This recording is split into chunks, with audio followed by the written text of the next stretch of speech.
अस्सलामुअलैकुम and welcome back to my channel. आज की वीडियो में हम स्टडी करेंगे about the environmental factors of a habitat. इससे पहले की वीडियो में हमने हैबिटेट के बारे में पढ़ लिया था कि हैबिटेट होता क्या है। आज की वीडियो में हम फोकस करेंगे इन्वायरमेंटल फैक्टर्स पर। इन्वायरमेंटल फैक्टर्स होते क्या है? ये ऐसे एक्सटर्नल कंडीशंस होते हैं जो कि इन्वायरमेंट में रहने वाले लिविंग ऑर्गेनिज्म पर अपना असर डालते हैं। इन एक्सटर्नल कंडीशंस की वजह से एक ऑर्गेनिज्म पर क्या इफेक्ट पड़ता है उसको हम आज स्टडी करेंगे। इन्वायरमेंटल फैक्टर्स बेसिकली दो तरह के होते हैं, एक एबायोटिक होते हैं और दूसरे जो है वो बायोटिक होते हैं। एबायोटिक नॉन लिविंग फैक्टर होते हैं इन्वायरमेंट के। आज की इस वीडियो में हम उन्हीं एबायोटिक फैक्टर को स्टडी करेंगे। वो इन्वायरमेंटल फैक्टर्स जो किसी हैबिटेट में होने चाहिए, तो उसमें 3 इम्पोर्टेंट है। एक है टेम्परेचर, हैबिटेट में होना चाहिए, वाटर होना चाहिए और इसके साथ में सनलाइट जो है। ये 3 इम्पोर्टेंट इन्वायरमेंटल फैक्टर्स है जो किसी हैबिटेट में होने ही चाहिए। अब हम इनको एक एक करके डिटेल में पढ़ेंगे किस तरह ये अगर एक्सेस में है या अगर ये इनकी क्वांटिटी कम है तो किस तरह ये ऑर्गेनिज्म को अफेक्ट करते हैं।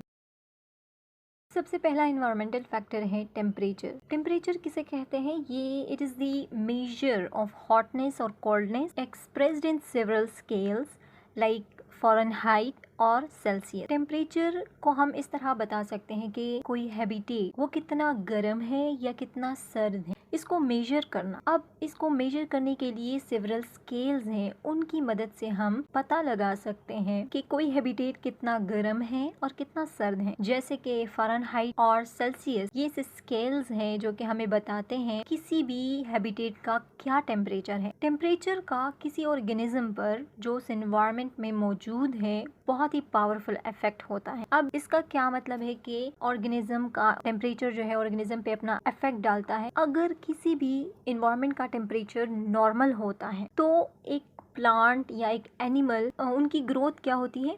बेस्ट होती है। लेकिन अगर टेम्परेचर बहुत ज़्यादा गर्म हो जाता है या बहुत ज़्यादा सर्द हो जाता है जो कि उस प्लांट और एनिमल के लिए ऑप्टिमल नहीं है, आइडियल टेम्परेचर नहीं है, तो उस केस में क्या होता है कि वो प्लांट और एनिमल या तो वो स्ट्रेस में चला जाता है या उनमें कोई डिजीजेस जो है वो आ जाते हैं या इसके अलावा इवन उनकी डेथ भी काज होती है। इसकी बेस्ट एग्जांपल है हमारे पास टोमेटो की। टोमेटो 18 डिग्री सेल्सियस से 30 डिग्री सेल्सियस के दरमियान अगर टेम्परेचर रेंज है तो इनकी ग्रोथ क्या होगी? बेस्ट ग्रोथ हो। अदरवाइज अगर इससे टेम्परेचर कम हो जाता है या बढ़ जाता है तो उस दौरान में टोमेटोज जो है उनकी ग्रोथ पर भी अफेक्ट पड़ता है। सिमिलरली कैक्टस एक ऐसा प्लांट है जो कि हॉट कंडीशन में सरवाइव कर सकता है, लेकिन अगर इसको निकालकर कोल्ड कंडीशन में रखा जाता है तो क्या होता है कि ये सरवाइव नहीं कर पाता और इनकी डेथ काज हो जाती है। इस तरह एक टेम्परेचर का ऑर्गेनिज्म पे इफेक्ट होता है। अब कुछ एक्सेप्शंस भी मौजूद हैं कि कुछ प्लांट्स और एनिमल्स एक्सट्रीम हॉट और कोल्ड कंडीशन में सरवाइव करते हैं। जैसे कि ऐसे प्लांट्स भी मौजूद है जो कि बहुत ज़्यादा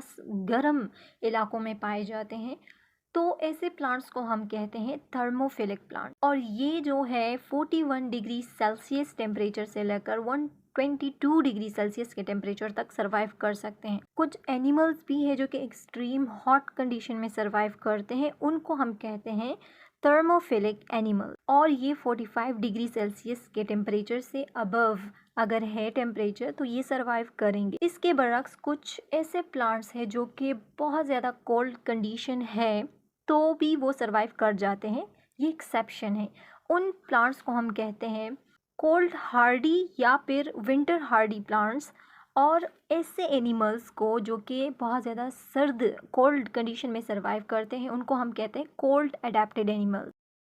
ज़्यादातर क्या होता है कि प्लांट्स और एनिमल्स की कोशिश यही होती है कि वो मॉडरेट टेम्परेचर वाले हैबिटेट में रहें। यानी अब वो कौन सा ऑप्टिमल या मॉडरेट टेम्परेचर है? वो है 25 से लेकर 40 डिग्री सेल्सियस के टेम्परेचर तक जो है। अगर हैबिटेट में वो टेम्परेचर है तो ये ऑर्गेनिजम्स इनकी ग्रोथ, इनकी डेवलपमेंट अच्छे तरीके से होगी। लेकिन अगर इनसे कम और ज़्यादा होगी तो फिर प्रॉब्लम आ सकती है। हाउएवर टेम्परेचर किसी भी एरिया का कांस्टेंट नहीं रहता थ्रू आउट द ईयर। पूरे साल में उनमें फ्लक्चुएशंस, उनमें चेंजेस आती रहती हैं। किस तरह के पूरे साल में जो सीजनल वेरिएशंस आती रहती हैं, जैसे कि बारिशों का होना, गर्मी का आना, सर्दी का आना, इस तरह स्प्रिंग सीजन का आना, तो ये सीजनल वेरिएशंस, ये फ्लक्चुएशंस आने से ऑर्गेनिज्म पर खासा इफेक्ट पड़ता है। सेकंड इन्वायरमेंटल फैक्टर हमारे पास वाटर है, which is consider as the most important environmental factor. किसी भी हैबिटेट की बुनियाद वाटर पर होती है। वाटर अवेलेबल है किसी भी हैबिटेट में तो वहाँ पर ऑर्गेनिज्म आकर रहते हैं। Water is the key to sustain life in an area. किसी भी एरिया में लाइफ को सस्टेन करना, ये रिस्पॉन्सिबिलिटी है वाटर की। वाटर एनिमल और प्लांट दोनों के लिए चाहिए। प्लांट्स फोटोसिंथेसिस करते हैं, न्यूट्रिएंट अपटेक करते हैं, फिर उन न्यूट्रिएंट्स को बॉडी में ट्रांसपोर्ट करते हैं।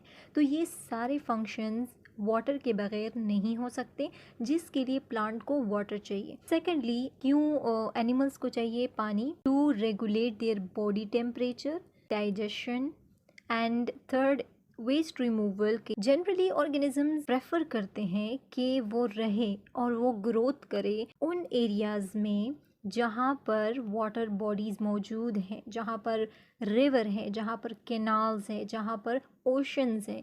कुछ ऑर्गेनिजम्स सरवाइव करते हैं ड्राई कंडीशंस में भी, जिसको हम, जैसे कि desert plants and desert animals हैं, वहाँ पर वाटर की अवेलेबिलिटी कम होती है, लेकिन इस केस में भी वो ऑर्गेनिजम्स सरवाइव करते हैं। कुछ ऑर्गेनिजम्स ऐसे भी हैं जो कि पानी के बगैर ज़िंदा नहीं रह सकते, जैसे कि fish is a best example, can only exist in aquatic environment, और अगर उनको पानी से निकाला जाता है तो उस केस में वो मर जाते हैं। On the basis of water availability, the plants and the animals are divided into 3 categories. अगर पानी की अवेलेबिलिटी बहुत कम है, लिमिटेड है, तो ऐसे में जो रहने वाले प्लांट्स हैं उनको हम कहते हैं ज़ीरोफाइट, एंड जो एनिमल्स होते हैं उनको हम कहते हैं ज़ीरोकोल। मोस्टली इनमें डेजर्ट प्लांट्स एंड एनिमल्स आते हैं। जो सेकंड कैटेगरी है वो है मॉडरेट। अगर पानी की अवेलेबिलिटी मॉडरेट है, ना ज़्यादा ना कम, उसमें रहने वाले प्लांट्स को हम मीज़ोफाइट्स कहते हैं एंड एनिमल्स को हम मीज़ोफाइल्स या फिर मीज़िक एनिमल्स कहते हैं। अगर पानी की अवेलेबिलिटी बहुत ज़्यादा है, वाफिर मिकदार में पानी मौजूद है, उसमें रहने वाले प्लांट्स को हम कहते हैं hydrophytes and animals are known as the hydrophyte. The third and the last important environmental factor of a habitat is sunlight. Sunlight is the most important factor जो कि अर्थ पर लाइफ को लाने का सबसे बड़ा रीजन वो सनलाइट ही है। सनलाइट की बदौलत ही अर्थ इस कैपेबल है कि उस पे लाइफ एग्जिस्ट करती है। प्राइमरी प्लांट को सनलाइट क्यों चाहिए? For the process known as photosynthesis. कुछ प्लांट्स ऐसे होते हैं जो कि डायरेक्ट आप उसको एक्सपोज करें सनलाइट तो वो अच्छी तरीके से ग्रोथ करते हैं, यानी वो डायरेक्ट सनलाइट में अपनी ग्रोथ जो है वो बेस्ट करते हैं। इस तरह के प्लांट्स को हम कहते हैं हेलियोफाइट। जबकि कुछ प्लांट्स शेड टॉलरेंट या शेड लविंग प्लांट्स होते हैं और उनको लाइट जो है वो नहीं चाहिए होती है उनकी ग्रोथ के लिए, यानी लो लाइट कंडीशन में भी वो उनकी ग्रोथ अच्छी तरीके से हो सकती है, तो उनको हम शेड टॉलरेंट प्लांट्स कहते हैं। सनलाइट 3 तरह की होती है। एक को हम कहते हैं विजिबल लाइट। विजिबल लाइट में रेनबो में जितनी भी कलर्स हैं वो विजिबल लाइट में आते हैं, और विजिबल लाइट इम्पॉर्टेंट है फोटोसिंथेसिस के लिए, साथ में विजिबिलिटी के लिए, एंड जो है ऑर्गेनिज्म का जो स्लीप वेक साइकिल है, जागने और सोने का साइकिल, उसके लिए विजिबल लाइट इम्पॉर्टेंट है। Second is the ultraviolet light. इसके अपने 3 टाइप्स हैं। एक है अल्ट्रा वायलेट ए। ये ऐसी रेज होती है अल्ट्रा वायलेट लाइट जो कि स्किन के अंदर बहुत डीप तक जाती हैं।